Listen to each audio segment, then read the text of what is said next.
Hi hello नमस्कार. मी गौरी आजच्या व्हिडिओमध्ये तुम्हा सगळ्यांचं अगदी मनापासून स्वागत करते. तर आजच्या व्हिडिओला ना मी सकाळच्या स्वयंपाकापासूनच सुरुवात केलेली आहे.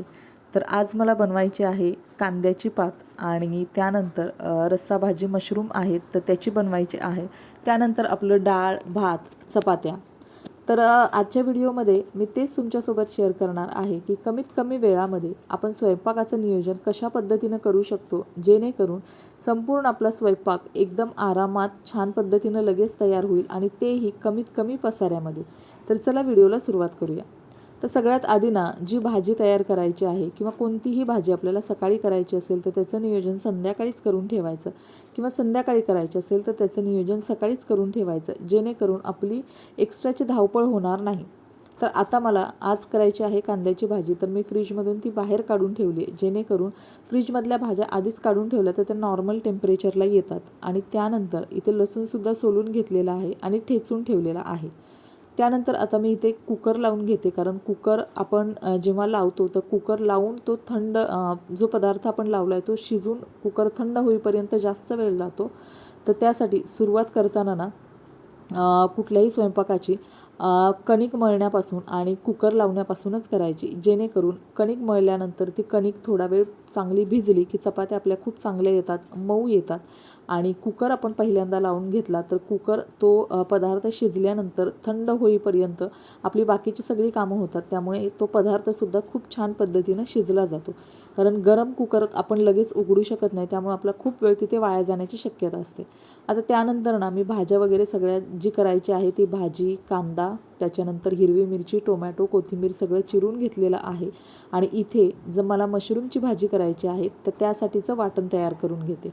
आता या वाटणामध्ये ना मी टोमॅटो, कांदा, काजू आणि मगजबी हे सगळं शिजवून घेतलेलं आहे छानपैकी आणि त्यानंतर त्याची एकदम बारीक पेस्ट करून घेतलेली आहे. तर आता इथं भाजी फोडणीला घालायची आहे, तर मी काय केलेलं आहे, कुकरचा जो गॅस आहे तो शिफ्ट केलेला आहे दुसरीकडे आणि मोठ्या गॅसवर मी आता इथं मशरूमची भाजी फोडणीला घालते.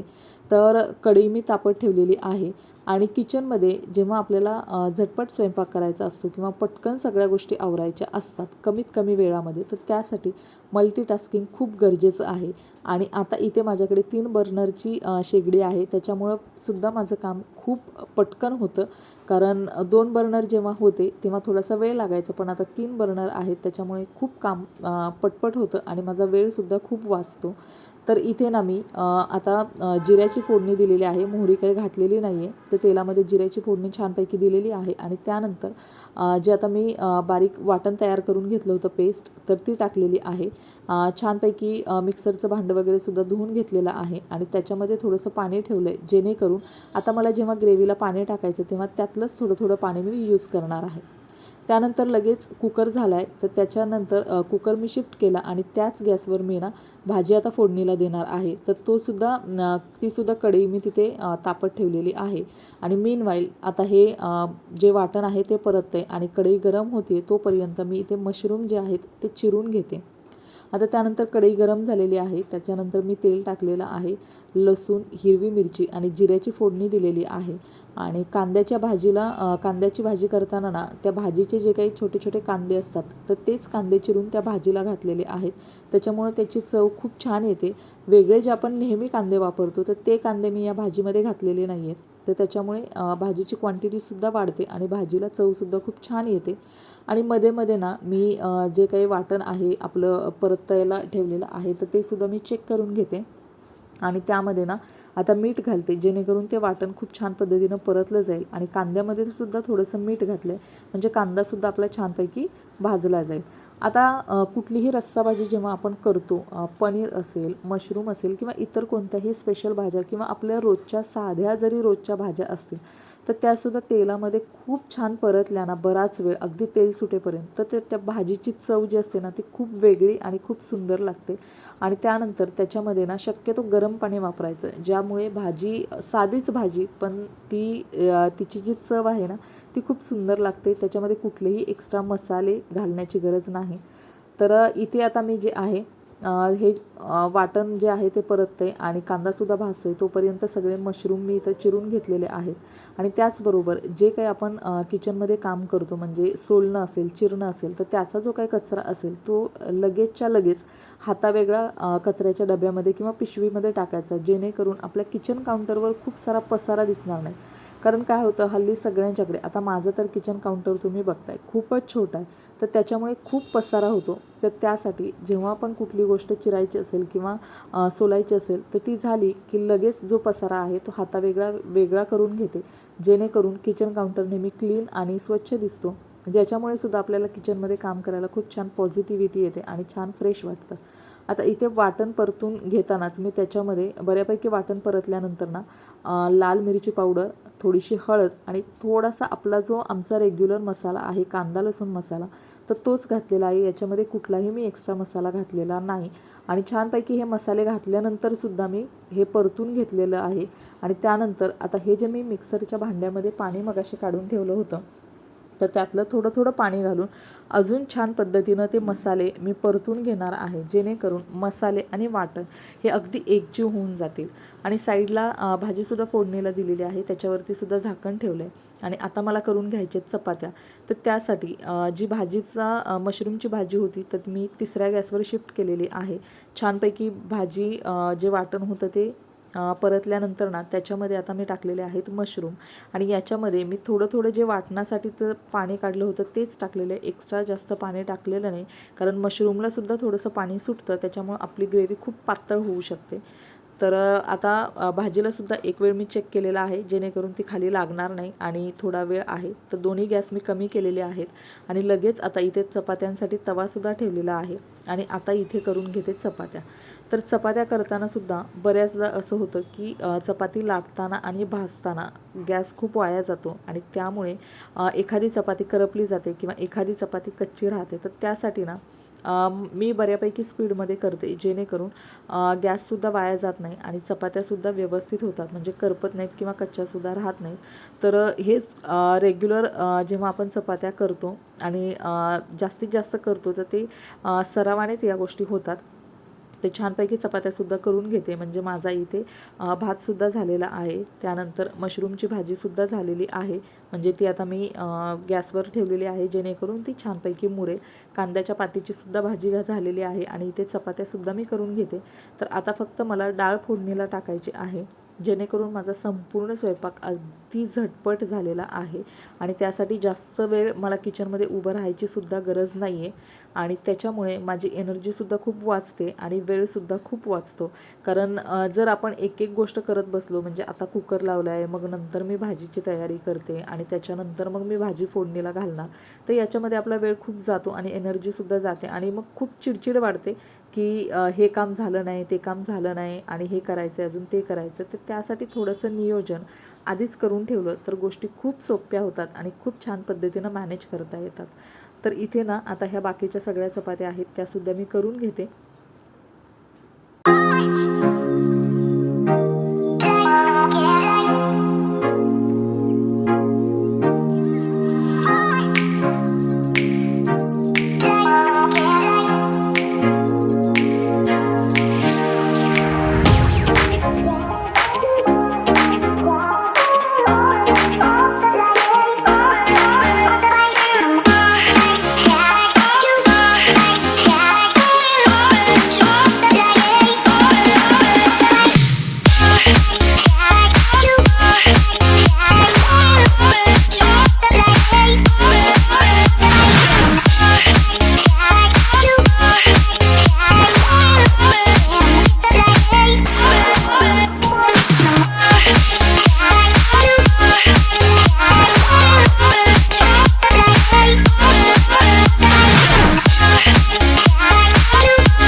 तवा आता शिफ्ट करून आता इथे मला डाळ फोडणीला घालायची आहे.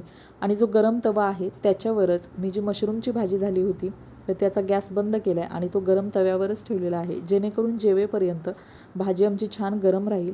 आणि त्यानंतर जो कुकर आहे तर तो मी या गॅसवर ठेवलेला आहे. तर आता या कुकरमध्ये सकाळी जो कुकर मी लावला त्याच्यामध्ये आमचं डाळ आणि भात झाला होता. तर या कुकरमध्ये मी आता लावलेला आहे बाळासाठी, मला दुपारी त्याला जो खाऊ द्यायचा आहे तो, म्हणजे तो खाऊ लावलेला आहे. आणि त्याच्यानंतर माझ्याकडे मक्याचे कणीस होतं, तर ते सुद्धा दुपारनंतर आम्हाला खायला होईल, तर ते लावलेलं आहे. आणि त्याचबरोबर इथे डाळीला फोडणी देते. तेलामध्ये मोहरी टाकलेली आहे, जिरं, कढीपत्ता, हिरवी मिरची, भरपूर सारा लसूण आणि त्यानंतर ही जी बारीक करून घोटून घेतलेली मुगाची डाळ आहे ती. सध्या मी फक्त मुगाचीच डाळ वापरते, कारण मुगाची डाळ पचायला हलकी असते. तुरीची आणि मुगाची डाळ जरी एकत्र करून केली तरी त्याचं वरण खूप छान घट्ट होतं. आणि छानपैकी ही डाळ हलवून घेते. आणि आता तुम्ही इथं बघू शकताय मशरूमची भाजी छानपैकी तयार झालेली आहे. आता त्याच्यामध्ये टाकते मी कोथिंबीर आणि छानपैकी हलवून घेते एकदा. आणि जेवेपर्यंत ती तव्यावर ठेवली आहे त्यामुळं भाजी गरमच राहील, त्यामुळे एक्स्ट्रा मला पुन्हा भाजी गरम करायला लागणार नाही. कांद्याच्या पातीची सुद्धा भाजी तयार झालेली आहे. याच्यामध्ये शेवटी मी नंतर शेंगदाण्याचं कूट घातलेलं आहे. त्यानंतर इथे डाळसुद्धा फोडणी टाकलेली आहे, त्याच्यामध्ये सुद्धा थोडीशी कोथिंबीर घातलेली आहे. आणि अशा पद्धतीनं संपूर्ण स्वयंपाक माझा सकाळचा तयार झालेला आहे. तर आता मी इथं ताट वाढून घेते आम्हाला जेवण्यासाठी, आणि त्यानंतर आम्हाला जायचं आहे थोडंसं बाहेर.